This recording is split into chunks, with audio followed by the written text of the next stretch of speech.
Hey guys, I've been playing the witch class in Black Desert since I started playing the game 3 years ago, and there are some things that I just wish I had done or known sooner while playing this class. The first thing I wish I had done sooner is set up my UI to show all the spells that I have available in a convenient space on my screen. This is also a useful thing to do for any class, but especially for a caster. Make sure to turn on Quick Slot under Quality of Life in the general settings. This will separate your quick slots and allow you to move them wherever you wish. Using both the 20 quick slots as well as the 10 cooldown slots, not to be confused with the cooldown tracker, can allow you to track a total of 30 abilities. I initially used the in-game cooldown tracker, but because of its dynamic movement, it was difficult, for me at least, to keep track of the spells that I want to know already. This is even more prominent for Witch's Succession, where chaining spells requires precise timing and key inputs. If you are even a millisecond off from trying to chain into a spell that's on cooldown, your chain could end right then and there, and you'll be forced to slow cast the next spell instead.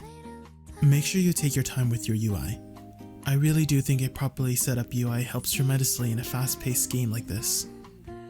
The next thing I wish I had known sooner is using your skill enhancement skills, also called rebounds, through key inputs rather than using it from a quick slot. This allows you to animation cancel most preceding pre-awakening or succession spell.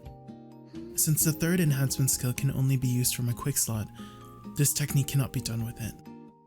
In an action combat game like this where every frame matters, I think this is a very useful technique for hastening your animations whenever you do use rebounds in combat.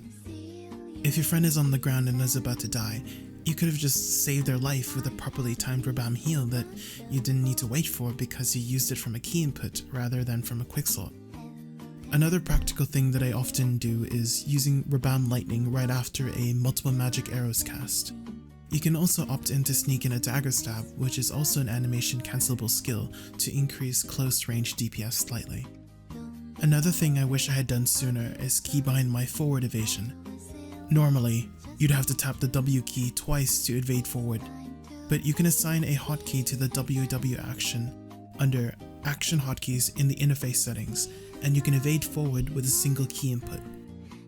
Magical evasion is an extremely important evasive and repositioning tool for a caster. It has invincibility frames in PvE and has super armor in PvP on a cooldown. It is an amazing engage tool for Witch Succession, as it has increased distance while not on cooldown, and allows you to insta-cast the next spell if you chain from it. The following thing I wish I had known sooner is using certain abilities from a quick slot instead of from key input. This is more so practical for awakening witches, but there are some spells that actually interact differently when used from a quick slot compared to when used from a key input. Healing Aura is a spell that you can use in staff stance using the key input of E, but if you place it on a quick slot and use it while in awakening stance, you would actually stay in awakening stance and do a different animation. Healing Lighthouse is a spell that you can use in staff stance using the key input of Shift E, but if you place it on a quick slot and use it in awakening stance, you will automatically switch to staff stance and cast it regularly. These are just a few examples of deviating interactions. You can check the description of all pre-awakening spells for the keywords of quick slot available with Sphera to find out which spells you can use in awakening stance from the quick slot. Another practical thing that I regularly use from quick slot is teleport. I'm sure a lot of witches can relate to needing to put their weapon away to sprint, since after teleport, that's the next best way to get from point A to point B. But after when your teleport comes off cooldown, you can actually use teleport from a quick slot to avoid needing to unsheath your weapon first. One more useful thing to know is to quick slot summoning your pet. It is actually the only way to switch from staff stance to awakening stance while in super armor. Majority of the time, most witches will be using detonative flow to offensively switch from staff to awakening stance, but I thought I should mention this one detail since it pertains to the topic of quick slot interactions. The last thing I wish I had known sooner is the existence of spear perfume elixirs. This consumable essentially eliminates most, if not all, mana issues from the class altogether when grinding. Although the class has tools to recover mana, not having to worry about using those tools is a pretty big asset, especially when you're doing long grind sessions.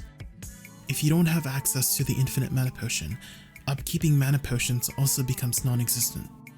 Spirit Perfume elixirs are also fairly cheap at 960,000 each.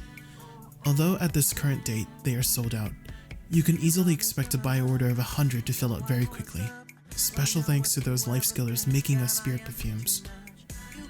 I've continually kept on finding new and interesting tidbits about the witch class, and these are just some of the things that I wish I had done or known sooner when I first started playing this class. I hope you find these tips useful as well.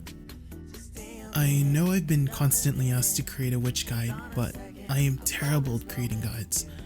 I also think that it would be kind of irrelevant since I actually learned how to play witch from the current guides that are already out there, sourced from the Witch and Wizard Discord.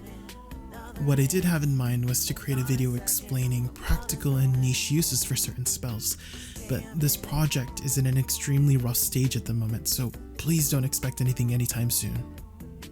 This brings us to the end of the video. I'd like to especially thank my very first patron, Chris, for supporting me on Patreon.